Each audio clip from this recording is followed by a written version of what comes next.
Assalamu alaikum wa rahmatullah. Welcome to episode 5 of the series The Ruh, which is the soul. Today we're going to talk about how we can prepare ourselves so that we can attain the great ending that we want. We know that when you do die and you have the chance to speak to other souls within the barzakh that we spoke about in episode 4, how do we attain this and how do we kind of get ready for this, or what is our thinking? There's a story that's been given by Muslims for generations. It's a story of a man who's a king, and he's known as to be the most wisest king to have ever lived. And he had a nephew who's known to be like very silly, very dumb, not a high IQ person. And so this nephew would go through life doing silly things all the time, and the king would always kind of tell him off, say, why do you do this? You're so dumb. Why do you do this? Like, do you not have a brain? Until it gets to a point in which the king wanted to go to a different country, and so he prepared his clothes, his money, his army, and his generals, and even carriages and horses, everything that you can think of for a king to go to this new destination. He prepared it until the day before he was about to leave.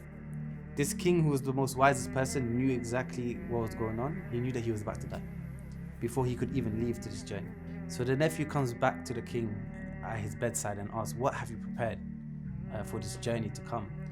And he says, I've prepared everything. I've prepared the horses, I've prepared my soldiers, all that kind of stuff. And he goes, no, not that preparation, not that journey, but the journey towards the afterlife.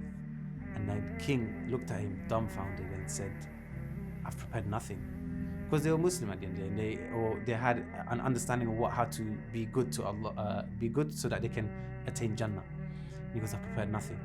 And this nephew, who was kind of considered as not someone who's very bright, he says to him that you are the most dumbest person I've ever met.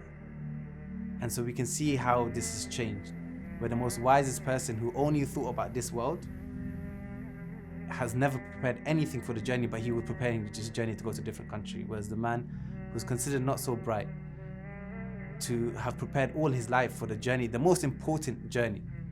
And I tell you this now, there's another story of a king who left with his army, and then his army got deserted in some way, shape or form.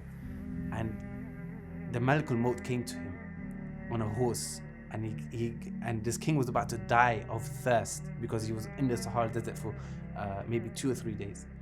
And he gives him a glass of water and says, what would you want for this glass of water? And he says, I'll give you anything. He said, even your whole kingdom? He says, yes, I'll give you my whole kingdom for this glass of water. He says, look, this is what your whole kingdom is worth, not even a full glass of water. And so my biggest message here today is that the soul is going through this journey. This life is not worth even the whole kingdom, as we mentioned. And so we must prepare ourselves for the next life to come, because we mentioned before in the previous episodes, the punishments in this life is nothing compared to the punishment in the afterlife. And the good rewards that you will get in this life is unfathomable, so much so that even if you were to think of anything, the best thing here today, it will be 1,000,000 times, 1,000,000,000 times better in heaven, basically. And so I leave you off with this message that it is Ramadan. And so give in charity, give your time to your parents, make dua for them, make dua for your children. And it's a month of mercy, so ask Allah for forgiveness. It's a month of Quran, read some more Quran, and your soul will be replenished, and you will see yourself a different man, a changed man. And for women, there's a different woman and a changed woman, to such an extent that you will be better. Before you came into Ramadan, you will be better. And so your preparation for this journey, for your soul, is even more better prepared for the Akhirah. And remember that this Ramadan is yours, theirs and ours. ويسألونك عن الروح قل الروح من أمر ربي وما أوتيتم من العلم إلا قليلا